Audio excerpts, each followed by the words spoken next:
Invierno 2016. La música que más te abriga. que más te abriga. Bueno, luego de toda esta charla general, tenemos algunos ciberdelitos, ¿sí?, a los cuales hay que prestarles mucha atención y que tienen características propias cada uno de ellos, y aquí sí hay que preocuparse y ocuparse. Y vamos a ver el primero de las situaciones de los ciberdelitos de los cuales vamos a hablar, es el ciberbullying, ¿sí? A ver, el término en inglés es ciberbullying, ¿sí?, que tiene que ver con el acoso. En algunos países de Centroamérica se habla también de matoneo, y este ciberacoso o cibermatoneo tiene que ver con el bullying o el acoso presencial que se daba hasta en las escuelas o en los grupos. Sí, pero es diferente. ¿Por qué? Porque la web tiene el poder de potenciar esto muchísimo más. Al ser muchos los dispositivos a los cuales los chicos tienen acceso, el acoso es más duro y además es más difícil de detectar a veces por el adulto. Entonces el chico empieza a sentirse muy mal cuando sus amigos hacen cosas, digamos, de violencia, de presión, de burla, y dependiendo del nivel de dominio informático o de conocimiento de herramientas digitales que tenga el grupo, va a ser el tipo de violencia o de presión que ejerzan. Puede ser desde crear una página para que voten a la más fea o al más feo o al más tonto y pongan la foto de nuestro hijo, o por ejemplo, colgar en internet una imagen comprometida, una imagen donde al chico tal vez lo están golpeando o donde simplemente lo ridiculizan por algún motivo. También pueden crear un perfil falso de nuestro hijo con algún seudónimo en el cual el grupo sabe de lo que están hablando y realmente llegan a atormentarlo. De hecho, hubo casos de adolescentes que han llegado al suicidio por acciones de ciberbullying. También otra forma de ejercer este ciberdelito es dejar comentarios ofensivos en foros o en grupos que a veces crean los propios compañeros. Tengamos en cuenta que el acceso a las redes sociales en general está pautado y reglamentado a partir de los 13 años, como por ejemplo Facebook. Ahora, ¿qué pasa? Los chicos piden entrar a la red social antes de esa edad. Y frente a esto, ¿qué hacemos los padres? Bueno, hay dos caminos. Uno es ceñirse a las reglas y decirles que no pueden hacerlo hasta cumplir los 13 años, con lo cual además vamos a tener como un apoyo importante, porque les podemos mostrar que tanto Google para crear un correo electrónico como Facebook nos piden que tengan más de 13 años y les mostramos si completan realmente y fehacientemente sus datos, cómo la cuenta se bloquea instantáneamente. Podrá durar unas horas un correo abierto, pero en cuanto ponen la edad y la fecha de nacimiento, la cuenta va a ser cerrada y van a recibir un mensaje en ese mail que hayan puesto donde se les explica por qué la cuenta se cerró. O la otra opción, que es la que muchos padres toman, es abrir ese perfil en la red social juntos. Que los padres sean parte de su red de contactos, que los padres vean qué es lo que el chico publica y qué es lo que sus compañeros o amigos publican, y hacer un trabajo muy importante de lo que son las normas de seguridad que la red nos propone, porque en Facebook el perfil puede ser privado, puede estar abierto lo que publicamos desde fotos, comentarios y demás, solo para su red de amigos. Tenemos que enseñarles cómo tienen que manejarse cuando reciben un pedido de amistad, ¿sí? Para esto, obviamente, los padres tienen que informarse, buscar, saber, y la verdad es que la gran mayoría de usuarios de Facebook no presta atención a estas normas de seguridad ni siquiera para su propio material. Son, la verdad, que bastante poco el porcentaje de usuarios de Facebook que tienen limitado el acceso de su información. Y en esto también hay que tener en cuenta que muchas veces publican fotos de sus hijos y los estamos exponiendo cuando en realidad no se los permitiríamos a ellos, ¿sí? Entonces, todos estos mensajes, fotos, burlas y acoso que estábamos hablando, no solo se dan en las redes sociales, sino que también a veces es por mensajes de SMS, o a través de WhatsApp o de otros medios de comunicación. ¿Qué tenemos que hacer los padres? Bueno, desde ya hablar con nuestros hijos, que confíen en nosotros, preguntarle qué es lo que escribió ese día en la red, y hay que encontrar el delicado equilibrio entre estar atentos y observar y vulnerar también su privacidad y meterse en la cuenta del hijo. Son temas delicados y no hay reglas universales, sino que cada familia deberá tomar las que mejor vayan para su chico o chica según las características. Tengamos en cuenta que cuando un chico llega a la adolescencia, si no tuvo normas claras desde que era chico, va a costar mucho más, ¿sí? Y que las redes sociales también suelen ser un escape para los chicos que sienten que los padres son muy de entrometerse en su vida privada. Entonces pueden llegar a crear ellos mismos perfiles falsos y entrar en momentos donde nosotros no sabemos que están ingresando. Hay conductas que se han estudiado. Un libro que recomiendo ampliamente para estos temas, para los padres y los docentes, es Los chicos y las pantallas, de Roxana Murdo-Chowicz, que es este libro muy chiquito, es muy económico, es del Fondo de Cultura Económica. Y uno de los temas que aborda la autora, que ha hecho una gran investigación sobre cómo los chicos acceden a las pantallas, dice justamente qué características toman los chicos cuando están queriendo evitar que los padres estemos al tanto de lo que hacen. Bueno, cuando pasamos a cerrar las pantallas, tener un perfil falso, borrar el historial. Entonces, estos son datos que tenemos que tener en cuenta, porque sin meternos dentro de su privacidad, sí podemos controlar la PC que utilizan y ver si el historial es borrado cada día o varias veces por día. Bueno, algo se nos está pasando o algo se está escondiendo, ¿sí? Y el último detalle o información importante de lo que es ciberbullying es que es un abuso de un menor a otro menor. Siempre en este ciberdelito, porque es un ciberdelito, hay menores solamente involucrados entre sí. En cambio, en la segunda característica que vamos a hablar hoy es el grooming, ¿sí? El grooming tiene que ver con el abuso, pero ya de un adulto hacia un niño. Y hay realmente información terrible, donde, por ejemplo, se ha estudiado que el tiempo que tarda un adulto en engañar a un niño, grooming se habla de no solo abuso, sino abuso con fines sexuales, ¿sí? Con fines de abusar del chico, ya sea en forma virtual o a veces presencial. El tiempo que tarda un abusador, que obviamente tiene experiencia y que toma realmente mucho tiempo en investigar al chico, en observar sus características, generalmente se hacen pasar por chicos. Si lo que quieren captar son varones, se van a hacer pasar por otro varón con similares características, como colega o camarada, o por una chica que tenga las características que sea deseable para este jovencito o para este niño.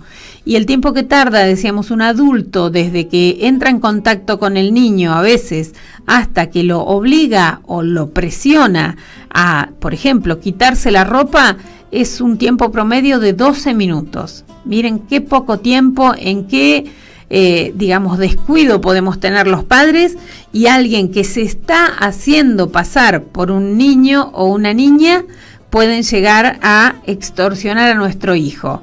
El tema es que cuando el adulto, digamos, obtuvo su primer paso, después con eso va a presionar al chico y lo va a chantajear para que siga haciendo lo que él quiere, porque si no lo delata con sus padres.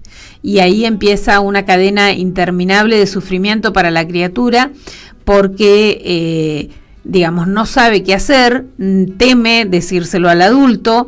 Entonces, las características que cuando el grooming se hace realidad podemos observar es que pierden poder de concentración y de atención, que empiezan a tener dificultades en la escuela, que evitan el contacto con sus amigos en salir al club, a veces porque tienen miedo de salir a la calle y encontrarse a esta persona, y a veces porque están como pensando todo el tiempo en lo mismo sin saber cómo salir de la situación. Entonces, nuevamente, la prevención, el diálogo, las normas en familia son la principal ayuda que vamos a tener. Y con el tema del grooming, en Argentina tenemos una ley que es la 26.904, que felizmente se aprobó y que agregó un código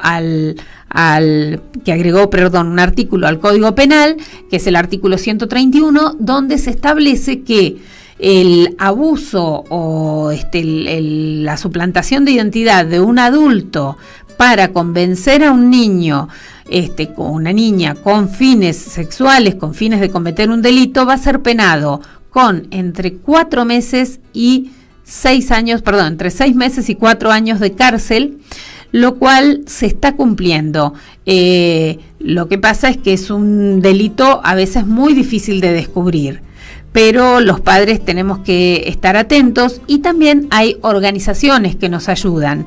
Una de ellas es Grooming Argentina, que es una ONG realmente muy interesante y que trabaja muy bien, que está haciendo un trabajo en todo el país de capacitación, de concientización y de prevención. Tiene un grupo de profesionales de variadas disciplinas, desde psicólogos, abogados, que se ocupan de estos temas del ciberdelito, pero también tienen 200 voluntarios que colaboran con estas tareas de capacitar y de difundir. Además están haciendo convenios con las provincias y con los municipios para generar acciones educativas en este tema. Realmente es una acción muy, muy completa y muy interesante la que desarrollan, y al final les vamos a dejar el enlace para la página, pero es muy fácil, es groomingargentina.com.ar, la pueden visitar y allí encontrar información útil sobre este ciberdelito.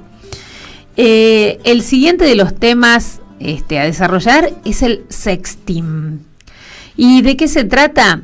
Bueno, una de las actividades propias de los adolescentes o de las necesidades es ser populares, es tener muchos contactos y muchos amigos y una presencia muy exitosa en las redes. Y para ello a veces acceden a sacarse fotos con poca ropa o a compartirlas porque es su parejita, porque es gracioso, pero después hay que ver qué sucede con esas fotos, porque en internet, si bien hay muchas personas que vienen trabajando desde hace mucho tiempo por la ley del olvido, y es pedir que ciertos contenidos se borren desde los servidores y especialmente desde las redes sociales, esto se cumple, pero solo en el caso de el perfil personal de un chico o de un joven que él haya publicado algo. Pero si ese contenido ya se divulgó y ya fue viralizado, que es la palabra que utilizamos para decir fue compartido muchas veces, es imposible de borrar de la web ese contenido. Entonces las propias empresas lo que hacen es difundir actividades de prevención, y tenemos que hablar con nuestros hijos y con nuestros alumnos y hacer una tarea muy intensiva, porque este material que ellos publican no saben a dónde va a llegar. Además, porque si es una foto que le quieren mandar a su pareja, tenemos que explicarles que las parejas a esta edad no suelen ser para siempre, que los sentimientos pueden cambiar, que los sentimientos de la otra persona que hoy recibe esa foto y la guarda para sí porque es algo entre ellos, puede ser publicada y que nos puede hacer mucho daño. Entonces hay que concientizar y evitar que los chicos lleguen a esta actividad del sexting, porque el siguiente ciberdelito que viene después de eso es la sextorsión, que tiene que ver con las imágenes que después se utilizan para chantajear a las personas, ¿sí? Y esto sucede en todas las edades, no solo en los chicos. Si bien estamos focalizando el tema en el uso responsable de la web para cuidar a los menores, el tema de la sextorsión tiene que ver con todos. Últimamente, al menos en Argentina, imagino que en Centroamérica debe ocurrir lo mismo y en el resto del mundo, se dan casos de modelos, de actrices que dicen: me robaron el celular, me hackearon la cuenta, son las fotos que le había mandado a mi pareja, y que se divulgan. Y esto a veces tiene consecuencias realmente muy traumáticas y es muy difícil volver atrás. Y miren, si es difícil para alguien que trabaja en los medios de comunicación, imagínense para un profesional, para un docente, para un estudiante que está a punto de recibirse, cómo daña su imagen personal y su identidad digital estas fotos que imprudentemente puede haber compartido. Entonces tengamos en cuenta que al sexting, que es como se llama a compartir estas fotos de semidesnudez o de actos sexuales, tenemos que decirle no desde el primer momento, porque una vez que se publicó una foto no podemos medir a dónde puede llegar. Y el siguiente ciberdelito del cual vamos a hablar, que también atañe a todos y más aún a los adultos, es el robo de identidad o phishing. El robo de identidad es un delito que tiene lugar cuando obviamente una persona se hace pasar por otra, y donde los fines pueden ser solicitar el cambio de cuenta para hackear una cuenta, o para acceder a una tarjeta de crédito, para acceder a efectuar gastos con la tarjeta aunque no se la digamos retiren totalmente. También pueden abrir nuevas cuentas. En esto también, ¿no?, están las cuentas en las redes sociales de profesionales de mucho prestigio, que otra persona suplanta su identidad y empieza a emitir mensajes con ese nombre. Es algo que fastidia muchísimo y que es muy difícil de parar a veces. Entonces las redes sociales, por ejemplo, crearon lo de cuenta oficial, pero eso no impide que la persona que está suplantando nuestra identidad emita comentarios o juicios, y a veces se producen situaciones muy extrañas. El otro día un periodista decía que otra persona lo había llamado para enojado, acaloradamente discutir sobre un tema por lo que él había publicado, y él no tiene cuenta de Twitter. Bueno, ¿cómo evitarlo? Puntualmente hay que cuidar mucho las claves, porque una cosa es esto de donde, porque es una persona famosa, le roban la identidad, pero otra es cuando nos hackean las cuentas o cuando nos roban la identidad, que tiene que ver con las tarjetas de crédito. Uno de los modos de operación que tienen la gente que hace esto, especialmente lo que es phishing, que tiene que ver con lo comercial, digamos, es enviar correos electrónicos donde se hacen pasar por un amigo nuestro, porque es muy fácil para aquella persona que tiene habilidad en la web tomar datos de nuestros contactos, de nuestra familia, porque además nosotros lo publicamos en las redes sociales. Entonces se hacen pasar por una persona conocida y nos escriben pidiéndonos algo y nosotros accedemos, o nos envían correos falsos de una entidad bancaria a la cual pertenecemos, de una tarjeta de crédito o de alguna institución, y nos piden que ingresemos a la página para actualizar los datos, y la página está creada por esta gente malintencionada. Pero ¿cómo podemos advertirlo? Si pasamos el mouse por arriba de ese supuesto enlace que dice Banco tal de la República Argentina, vamos a ver que la URL, la dirección, no es la que aparece en el texto escrito, ¿sí? El hipervínculo, que es aquel lugar donde hacemos clic con el mouse y nos lleva a otra página, tiene una parte visible y una parte que es la dirección justamente a donde nos lleva cuando hacemos clic. Bueno, si pasamos el mouse por ahí y detectamos que esa dirección no es la de nuestro banco o no es la de la institución, directamente no hagamos clic porque vamos a estar en problemas. Y se hizo una investigación en Europa y preocupantemente dio que el 97% de los usuarios fueron incapaces de identificar entre 10 correos electrónicos que se les daban y donde había 3 o 4 que tenían contenido fraudulento de phishing, ¿sí? O sea, que nos intentaban hacer caer para que demos nuestros datos. Están obviamente muy bien hechos y muy bien armados, pero uno tiene que ser hábil para detectar dónde hay algo que no es cierto. Las empresas en general se cansan de repetir que nunca nos van a pedir que demos nuestra clave y nuestro usuario, pero así todo nos llegan esos mensajes y mucha gente no se da cuenta y coloca sus datos. Obviamente que esto también pasa en la vida real, ¿no? La vida virtual o el mundo de internet no se diferencia mucho del mundo real, y por ejemplo en los casos de secuestros o de secuestros express, llaman por teléfono a la casa de alguien y se hacen pasar por un familiar y nos dicen, bueno, esto mismo sucede en la web. Tengamos cuidado con aquellos correos electrónicos que nos llegan supuestamente de un amigo donde nos pide algo que es raro. Y ante un mail así sospechoso, llamemos por teléfono o cara a cara en lo posible a esa persona para comprobar que ese mensaje realmente fue emitido por ellos.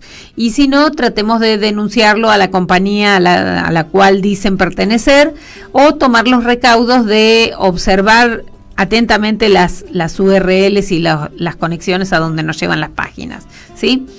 Y el siguiente tema preocupante que tiene que ver con la internet es la adicción a las pantallas. Y acá volvemos a un tema que habíamos comentado en el comienzo. Cuando una persona se considera tecnoadicta o adicta a la pantalla, uno de los marcadores es cuando cambia su estado de ánimo o su estado de salud en forma prolongada y esta persona no puede salir ni aún pidiendo ayuda.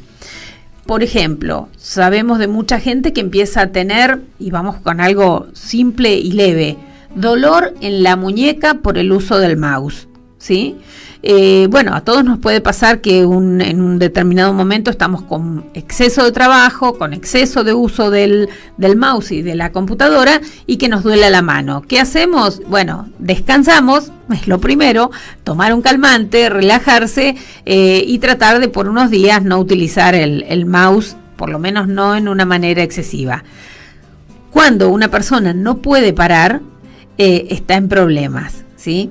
También, bueno, vamos a observar los ojos vidriosos, los ojos colorados, el cansancio visual, y ¿qué hacen? Compran unas gotitas y siguen estando muchas horas frente a la pantalla, o pierden reflejos al conducir porque están cansados y tienen sueños. Los chicos en la escuela empiezan a rendir menos o se quedan dormidos. Entonces, ¿qué tenemos que hacer? Anticiparnos a este problema.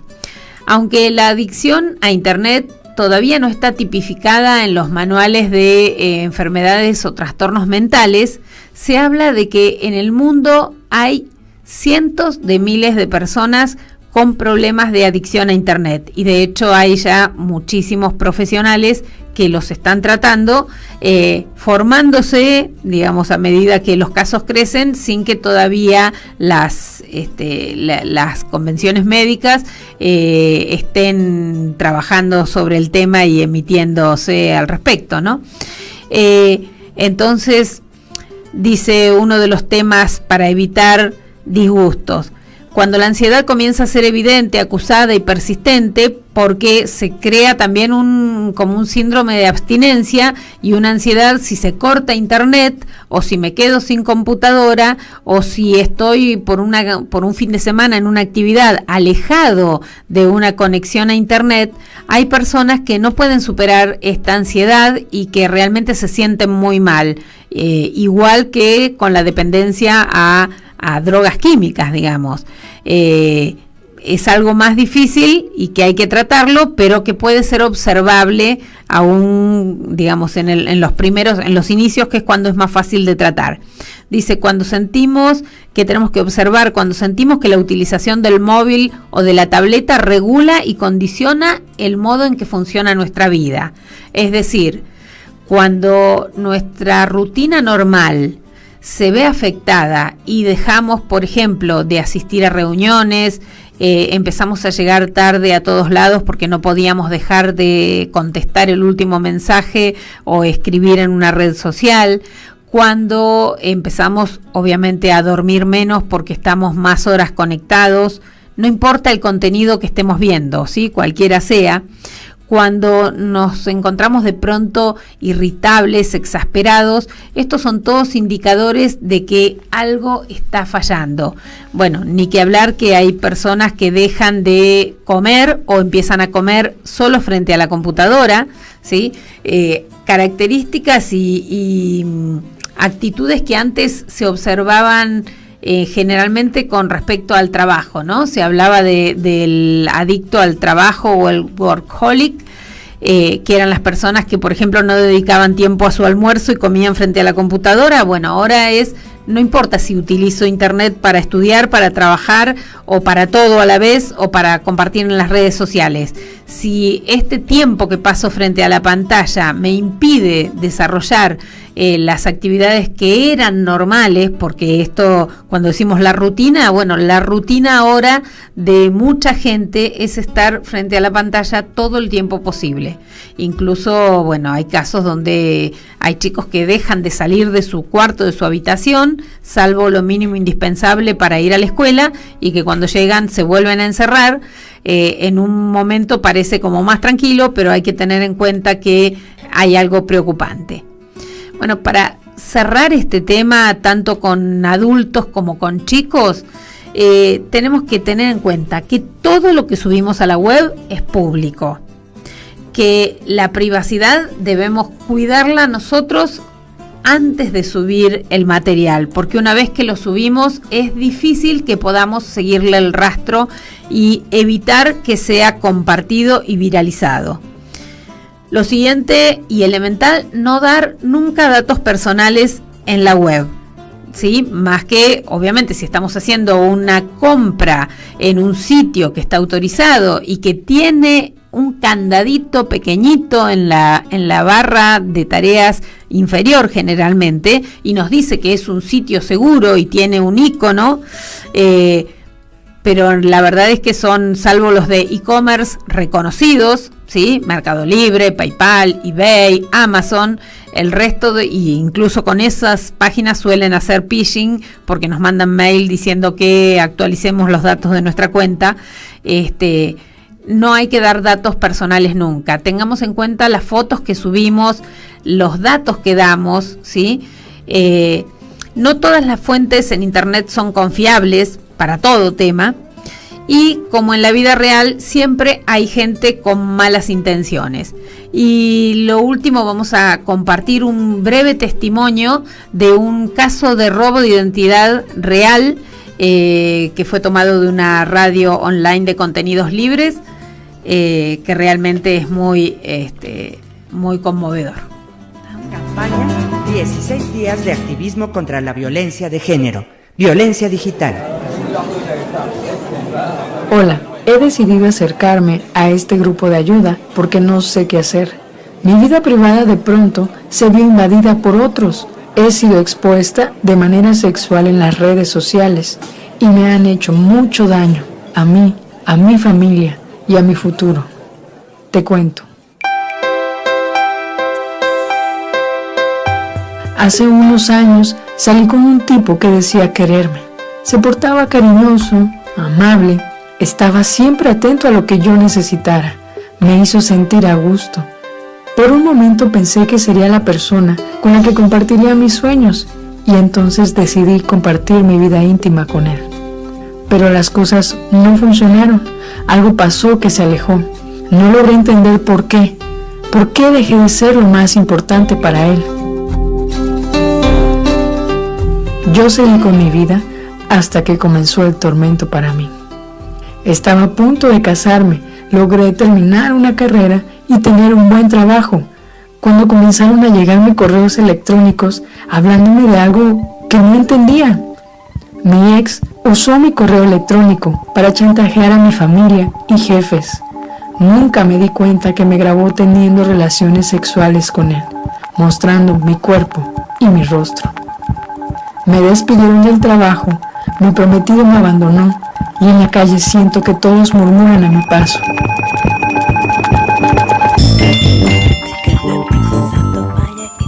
Ahora me he dado cuenta que podemos usar herramientas que permitan cuidar nuestros datos.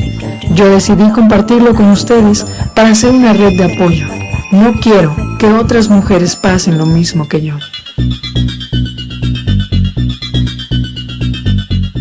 Unidas, tejemos fortalezas.